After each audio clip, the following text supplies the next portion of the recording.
All right, strap in. We're at the rest stop once again on the digital highway on course through the DC universe. And we are once again looking at Stargirl, episode 5. Halfway through, people, halfway through this amazing, wonderful series that looks at not just Stargirl, but the JSA itself. Now, we've been doing a slow build up here, which is fine because we have taken each episode to introduce the new members of the legacy team of the JSA and everything. So, as we saw in last week, where Stargirl recruited um, Wildcat Yolanda to join her band, which was a duo at this point in time. Now they have been discovered unknowingly by Beth Chapel. Now, Beth Chapel is a bit of a chatterbox, but a lonely chatterbox where you can understand this kind of kid that we all know. And she decides to take what she knows and spies on Courtney and Yolanda while in school. Courtney nearly gets busted by her mom, because she doesn't seem to responsibly take care of all the JSA artifacts and items. The dog nearly roots it out of her closet, and the mother almost spots it because she's trying to clean up her room. But then Courtney's able to stop her and say, I'll do it, usual teenage angst.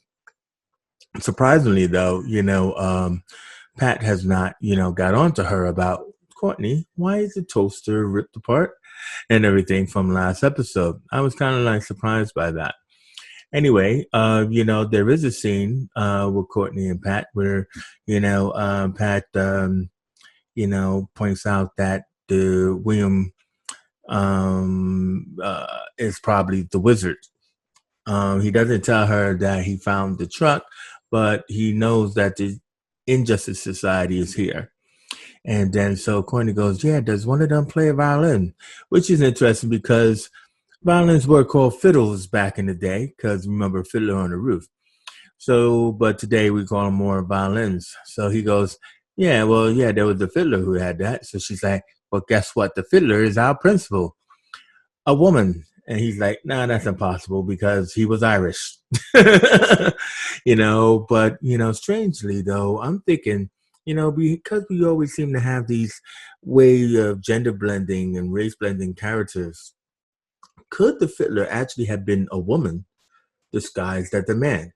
In the portrait, the Injustice Society in the past seemed to be more mysterious and everything. So that could be a possibility, or she could be the fiddler's wife. But either way, it's something to think about and how they're going to actually portray that, especially since they introduced the son. So they are going to have a male fiddler, but that would have been interesting is that maybe due to politics, the fiddler pretended to be a man and everything, but he was a woman in disguise. I kind of like that. Anyway, so Courtney and Wildcat are trying to, put a plan together and everything. And we cut to Pat and Courtney in a car, and the car won't start. Strange scene, but it quickly introduces us to our man. Now, what I did was I jumped from the cold open, and I shouldn't have done that. Pretty much, we have 9 years ago when the supposed accident happened with Rex Tyler and his wife. So this reveals that Rex Tyler and his wife knew that the ISA were coming for them. So what they wanted to do was they wanted to get rid of Rick, their son, that our man was convinced that they didn't know about. So they get her brother, his wife's brother, to pretend to be the dad and change his name so he will be Rick Harris, and they won't be able to find him. But they offer him $50,000, and I seen him go, "Oh, okay, $50,000." So this guy is already, irreparable and everything, and they say goodbye to their son in a heartwarming scene. But what also was interesting about this was Rex Tyler is actually played by Lou Ferrigno Jr., one of my favorite actors and probably yours, who played the Incredible Hulk in the 80s. So and it's a shame you can't really tell, you can't really see him. He doesn't even do any strongman muscle stuff. But what is interesting is that when they were on the road trying to get away, they had already sent the Rex Tyler files special delivery to Pat. So that's how Pat got it. And they are attacked by Solomon Grundy, who's their very Hulk-like character. So Lou Ferrigno Jr. has been killed by the Hulk. I just think that's kind of interesting and cool, little Easter egg punch. So that was the cold opening. So now that Rick is grown, the uncle who is supposed to be his dad is not a very nice guy. There's signs of domestic abuse as well. And Rick is working on his dad's car, which he gave him just a little car and everything. And now he's been building the life-size model for as long as he could, with what he could, being the fact that the irreparable dad is taking all of his money, including, like, in this scene, a carburetor. So now what's also, what's interesting about that is like, how does Pat know that? See, this show is very good, but it's starting to get sloppy, and there are a lot of sloppy things that happen in this episode. So we, the audience, know that Rick wants a carburetor. How does Pat? So Rick shows up conveniently when the car won't work. Now, why is that? Pat is an expert at cars and motors and everything and stuff. So anyway, Pat is like, yeah, boom, boom, boom. You seem familiar. You know a lot about cars. It's like my dad had a car. He had a yellow '66 yellow Mustang, and Pat goes, right, because he must know that that's what the Hour Man drove, was that particular Mustang. So it's like, Now, not just Pat, but the hourglass itself starts to ring. Now, this is kind of like, oh, wait a minute, what's going on? The artifacts all have some form of sentience. Why? Is there some kind of magic going on? Is Courtney a magnet for all of these people? Maybe this could be like a Dr. Fate scenario where he's conjuring these things, these impossibilities or improbabilities to bring these legacies together. Now, think about that, because I'm going to get back to when Iron Man powers up. Right. So anyway, what happens is that meanwhile, back at the ranch, Beth shows up at Courtney's house. It's Halloween, and she's like, yeah, I'm a friend of Courtney's, and Mom, is, of course, is excited that Courtney's got another friend. Wow, this is cool. Mike is like, another friend, because he's got friends. But she's a real chatterbox. So she gets on Barb's nerves. So that way she's like, why don't you just go wait in there? I got to go do something. Right. So then here's another moment of convenience. This episode is bad on conveniences. So the dog just happens to find the goggles that just happens to have been left in the room when Courtney packs all the artifacts in a bag and gone out. So he brings it downstairs, just so happens when Beth is by herself. So Beth sees the dog with the goggles and thinks, oh, wow, that's important. You shouldn't do that.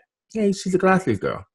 So she goes at the dog. He goes upstairs, and she chases him upstairs. Now, well, wait a minute, that's rude. Beth is not a rude girl. I don't know why she goes upstairs without being invited. Anyway, she grabs the goggles. So if the dog really likes the goggles that much, he shouldn't have let them go, but he does. So she got the goggles, and then she realizes, I'm upstairs. The door is open. I'm going to go into Courtney's room. And so she does say, oh, wow, the room of a superhero. So that's, realistic. But then the goggles, again, lets her know, hey. So she puts the goggles on and everything, and then and all of a sudden, now I love this. I love the goggle vision it has, right? Very Iron Man and all that kind of stuff. But it actually talks to her. So Dr. Midnight's voice, it calls itself as AI, but it doesn't know who she is. So is Beth as a legacy, really. Because it seems like whoever picked up the goggles, it would have chosen him, right? So once she says who she is, then he goes, "Oh, you're Beth Chapel. You did this, and then you were born here, and all that other kind of stuff." So it's kind of like, all right. But then here's the thing that really bugs me about these little inconsistencies. I love the show, right? And I love how it did everything. I just don't like little inconsistencies in the writing. Beth hears the goggles. She wears the mask, right? Big goggle mask, but the wire or the strap is around her head, not over her ears. How is she hearing the voice of the AI? Through her eyes? Is he talking through her eyes? And when he talks to her, because when Courtney comes into the room, Courtney can't hear him. So it's like they should have just simply made goggles that had like ear cups, right? Because they also had that in the war, right? So the goggles, covered her ears. Because in the original Dr. Midnight costume, he had a head mask that covered his ears. So obviously that could have been a way of doing it. But because Beth's not wearing the head mask now, she's only wearing the goggles. How can she hear the goggles? That I think was a big mistake, right? In that aspect. But what the goggles does, and it's cool, and it's voiced by Henry Thomas, the little boy from E.T., all grown up. So, I like the personality of the goggles, but here we have another inanimate object with sentience, even though it says it describes it as AI. So Courtney confronts Beth and everything, and she realizes, well, she knows how to use it, so maybe I should let her come with me. But she doesn't really look like a superhero because Beth is like a girl, like a normal girl, so she's not like a fit, superhero. I love that. I love that Beth's a little bit, normal. Let's just say out of shape or whatever. But I like that. I like that a lot. Anyway, so they team up with Wildcat Yolanda, and they go to the Halloween party of Cindy Berman, looking for Rick Tyler and everything. They find him, right, and just speeding it up. So they find him. I mean, there's a little moment where we see that Henry is starting to develop, the psionic hearing, where he could hear voices, which means he could hear people's thoughts. So the party is overwhelming for him. He has a confrontation with Cindy, and then he leaves. Even the confrontation with Yolanda, and he still leaves. Anyway, so they find Rick out at the pool. Now, Courtney already tried to approach Rick earlier. That didn't work.